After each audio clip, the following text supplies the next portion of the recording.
একটা কথা বলে আমি বিদায় নিচ্ছি আপনাদের থেকে। আল্লাহ কখন কার তকদির পরিবর্তন করে দেয় বলা যায় না। সামান্য একটা কাজও হয়ে যেতে পারে আপনার জীবনের জন্য জান্নাত পাওয়ার মাধ্যম। পৃথিবীর অনেক বড় বড় পাপীদেরকে আল্লাহ মাফ করে দিয়েছেন, এমন রেকর্ডও।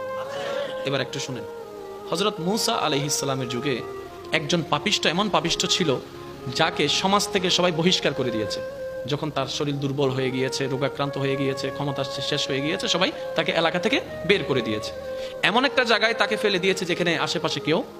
এবার সে যখন অসুস্থ শরীর, খাবার নাই, ঘুম নাই, শরীরের মধ্যে ক্ষত বিক্ষত, একদম জরজন্য অবস্থা, যখন তার পাশে কেউ নাই, এবার সে চোখের পানি ছেড়ে রবের দিকে তাকিয়ে বলে, ইয়া রব, সবাই তো আমাকে ফেলে দিয়েছে, তুমিও কি আমাকে ফেলে দিবা? মাওলা, তুমি না রহমান, তুমি না গফফার, তুমি না সত্তার, তুমি না খালিক। ও মাওলা, তোমার দরবারে তো রহমতের কোনো কমতি নাই। আমি ভুল করেছি মাওলা, তোমারই তো করেছি, তুমি চাইলে তো মাফ করে দিতে পারো। এরকম সে কান্না করতে করতে করতে এক পর্যায়ে তার নিঃশ্বাস বের হয়ে গেছে, সে মারা গিয়েছে। ইন্না লিল্লাহি ওয়া ইন্না ইলাইহি রাজিউন। অন্যদিকে আল্লাহ তাআলা মূসা নবীকে বললেন, হে মূসা, তুমি অমুক জায়গায় যাও, ওইখানে আমার একজন বান্দা মারা গিয়েছে, তুমি তাকে সুন্দরভাবে গোসল টোসল করিয়ে আমি আল্লাহর দেওয়া বিধান মোতাবেক তাকে দাফন করে আসুন। তো যেহেতু মূসা নবী আল্লাহর নির্দেশ পেয়েছেন, কোন মূসা নবী? যিনি নবী, জলিলুল কদর একজন নবী। উনি ওই এলাকায় গিয়ে যখন খুঁজতে লাগলেন মানুষটাকে, সবাই বললেন, আপনি একজন নবী, এরকম গুনাহগারকে আপনি খুঁজেন কেন? তো রব পাঠালেন, যেহেতু বুঝে শুনে পাঠিয়েছেন। এখন আয়েশা দেখেছে সবাই ওনার বিপক্ষে, কাহিনী তো মিলে না, ব্যাপারটা কি? যেহেতু রবের হুকুম এসেছে, কারো কথা শোনার কোনো দরকার নেই।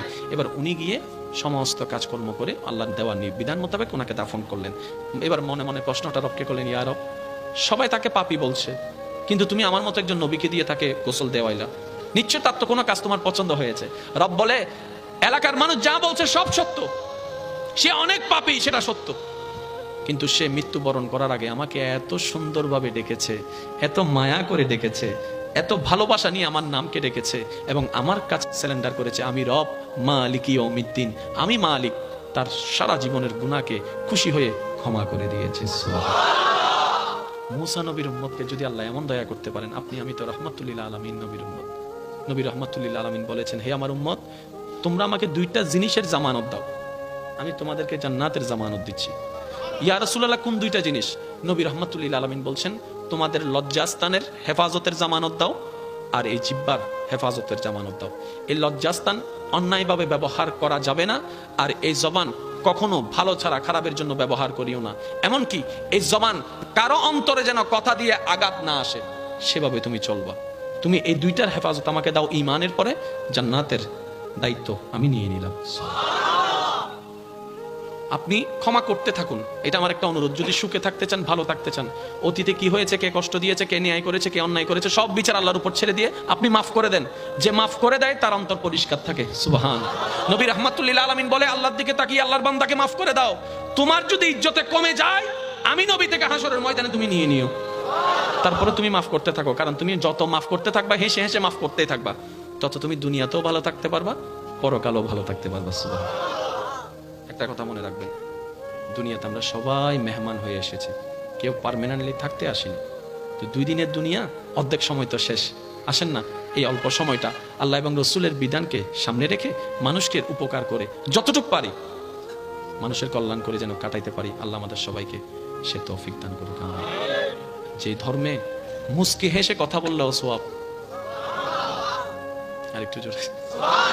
এক মুসলমান আরেক মুসলমানের সাক্ষাৎ হয়েছে, আসসালামু আলাইকুম। ওয়ালাইকুম আসসালাম, ভাই কেমন আছেন? তারা শুধু কৌশল বিনিময় করছে, তারা কুশল বিনিময় করছে। আল্লাহ বলছেন, ফেরেশতা সওয়াব লেখো।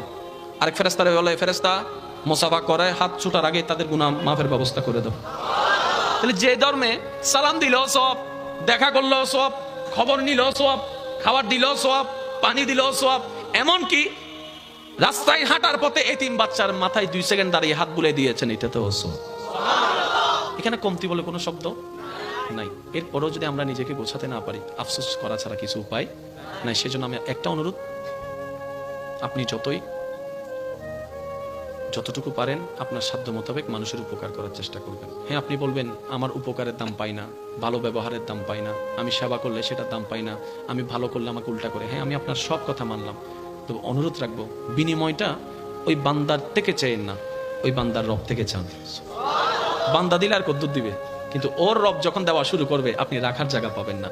আপনি শাশুড়ি দেখবেন না, আপনি বউ দেখবেন না, আপনি স্বামী দেখবেন না, আপনি মা দেখবেন না, আপনি বাবা দেখবেন না, আপনি চাচাতো ভাই কোনো কিছু দেখবেন না। আপনি শুধু দেখবেন একটাই, এটা আমার রবের বান্দা, এটা আমার রবের বান্দা, এটা আমার রবের বান্দা, এটা আমার রবের বান্দা। তো কেউ যদি জিজ্ঞেস করে তুই শাশুড়ির এমন সেবা করছিস কেন, আরে তোরও তো একটা জীবন আছে, আপনি বলবেন আমি আর শাশুড়ির সেবা করছি না, আমি আমার রবের একজন বান্দার সেবা করছি, শুধু আমার রবের দয়া পাওয়ার জন্য। এবার শাশুড়িকে জিজ্ঞেস করা হচ্ছে আপনি বউকে এত ছাড় দিলেন কেন, বউয়ের সাথে এত ফ্রেন্ডলি চলেন কেন? আপনি বলবেন আমি আমার ছেলের বউয়ের সাথে চলি না, আমি আমার মেয়ের সাথে চলি। আরে আমার মেয়েটা তো আমার রবের বান্দা, আমি আমার রবের বান্দাকে খুশি করে চলার চেষ্টা করছি। আল্লাহ আমাদের সবাইকে বুঝার, আমল করার তৌফিক দান করুন। সইবেন যত পাইবেন তত, মনে থাকবে ইনশাআল্লাহ। একটা দাওয়াত আসছে পূর্ব কচুখাইন যুব সেনানী সংঘের ব্যবস্থাপনায় আগামী 19শে নভেম্বর পূর্ব কচুখাইন জামে মসজিদ মোহাম্মদিয়া দরবার শরীফ প্রাঙ্গণে। ওখানে মেহমানে আলা থাকবেন রৌনকে আহলে সুন্নাত আল্লামা আবু সুফিয়ান খান আবিদি আল কাদেরী সাহেব, আর প্রধান বক্তা থাকবেন আমার ভাই রৌনকে আহলে সুন্নাত শাইখ ডক্টর সাইফুল আজম বাবর আল আজহারি সাহেব। আরও অনেকেই থাকবেন 19শে নভেম্বর পূর্ব কচুখাইন জামে মসজিদে। ইনশাল্লাহ আপনাদেরকে দাওয়াত দেওয়া হলো, যাওয়ার চেষ্টা করবেন। নামাজ ছাড়া যাবে? আমি আওয়াজটা শুনি নাই। কার স্বার্থে? নিজের স্বার্থে। কার স্বার্থে? নামাজের ভিতরে ব্যায়াম আছে না নাই? নামাজের ভিতরে ব্যায়াম আছে না নাই? নামাজের ভিতরে মনের শান্তি আছে না নাই? নামাজের ভিতরে আত্মতৃপ্তি আছে না নাই? মনে রাখবেন, একটা হচ্ছে দেহের খাদ্য, হুজুর, একটা হচ্ছে শরীরের শক্তির জন্য দেহের খাদ্য, আরেকটা হচ্ছে রুহের খাদ্য। আমরা বেশিরভাগ ক্ষেত্রে দেহের খাদ্যটাকে দেওয়ার চেষ্টা করি, রুহের খাদ্যটা দেওয়ার চেষ্টা করি না। মনে রাখবেন, দেহের খাদ্য পৃথিবীতে কাজে লাগে, রুহের খাদ্য পৃথিবীতেও কাজে লাগে, কবরে হাসরেও কাজে লাগবে।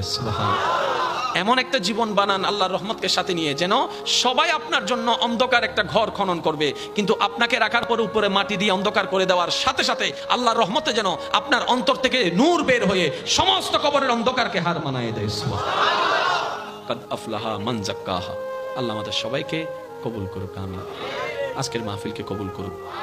সভাপতি মহোদয় আছেন, উলামায়ে কেরাম আছেন, আল্লাহ পাক ওনাদের হায়াতে এলমে হাজার গুণ বরকত দান করুক, আমিন। আগামী বছর এই মাহফিলকে আরো সুন্দরভাবে আয়োজন করার তৌফিক দান করুক।